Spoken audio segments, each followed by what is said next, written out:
नमस्कार, मैं प्रशांत और आप देख रहे हैं द एच न्यूज। देखिए, फेमस यूट्यूबर मनीष कश्यप, जिन्हें आप सभी जानते होंगे, उनके ऊपर एनएसए लगा था।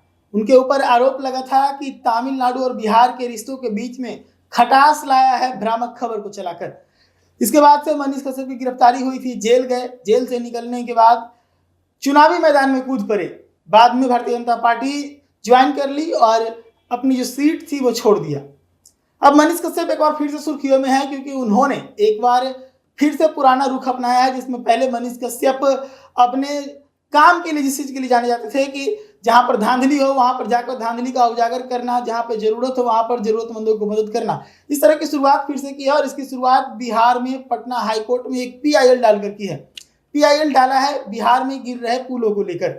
आप सभी को पता है कि 2 दिन पहले यानी कि 18 जून को बिहार के अंदर खगड़िया में एक ऐसा पुल गिरा है जिसका उद्घाटन भी नहीं हुआ था। उद्घाटन तो छोड़िए, उसका संपर्क सड़क जो था वो भी नहीं बनाया गया था, और इससे पहले ही वो पुल समाहित हो गया नदी के अंदर। उस पुल के 3 पिलर धंस गए थे।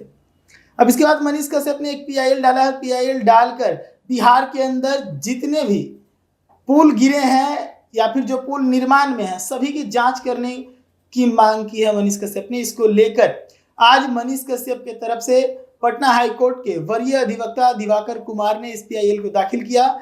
इसके बाद दिवाकर कुमार ने बताया है कि इस तरह की अगर पीआईएल मनीष कश्यप लाते रहेंगे तो हम उनसे 1 रुपया भी नहीं लेंगे। तो ये बात हुई मनीष कश्यप की। अब एक नजर डालते हैं कि बिहार में जो पुल हैं वो किस प्रकार से गिर रहे हैं। मैं आपको बताऊं कि 2022 के बाद से बिहार में 9 पुल गिर चुके हैं, नए पुराने कुल मिलाकर। इनमें से कई ऐसे पुल हैं जिनका उद्घाटन भी नहीं हुआ। एक पुल ऐसा भी है जो उद्घाटन से पहले ही 2-2 बार गिरा। शुरुआत करते हैं सबसे पहले भागलपुर खगड़िया पुल की शुरुआत करते हैं। 30 अप्रैल 2022 को यह पुल गिर गया था। दूसरा पुल जो था वो सहरसा के अंदर गिरा। इसमें 3 मजदूर घायल भी हुए थे। नालंदा में 18 नवंबर 2022 को एक पुल गिरा। फिर उसके बाद कटिहार में जुलाई 2022 में पुल गिरा। दरभंगा में लोहे का एक पुल था, जो पुराना पुल था, वो 16 जून 2023 को गिर गया। बिहार बिहटा सरमेरा, जो कि पटना के नजदीक का एक पुल है, बिहार की राजधानी है, और यहाँ भी इस तरह की घटना हुई है। 19 फरवरी 2023 को यहाँ भी एक पुल गिरा था। उसके बाद सारण में एक पुल गिरा। हालांकि एक पुल काफी पुराना था, अंग्रेज के जमाना का था, लेकिन इसमें भी लापरवाही है कि अगर पुल पुराना है तो उसका इंस्पेक्शन क्यों नहीं हो रहा था, उसके ऊपर आवागमन को रोका क्यों नहीं गया था।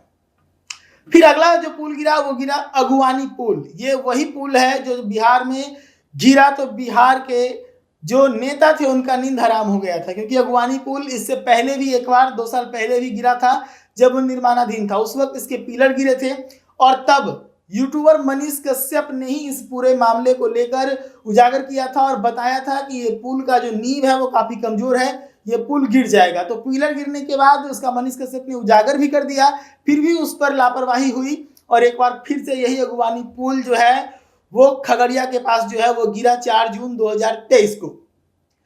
फिर से खगड़िया में ही एक पुल जो है वो 18 जून 2024 को गिरा। यानी कि खगड़िया में ही लगभग 2 साल के अंदर, 3 साल के अंदर 3 से 4 पुल गिर गए। एक बड़ा सवाल है कि बार बार ऐसा क्यों हो रहा है, इतने पुल गिर रहे हैं।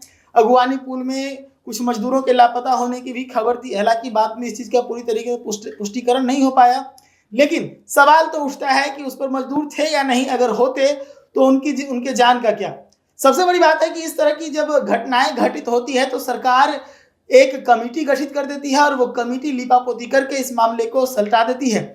खबरों में गिरे हुए पुल 15-20 दिन तक टिके रहते हैं, क्योंकि उसके ऊपर राजनीतिक बयानबाजियां होती है, और जैसे ही लगता है कि अब इस पर टीआरपी खत्म होने वाला है, ये पुल गिरने की खबरें भी बाहर हो जाती है मार्केट से, और फिर से अगला पुल गिर जाता है। तो एक बड़ा सवाल अब बिहार में खड़ा होने लगा है कि आखिर कब तक बिहार के पुल गिरते रहेंगे।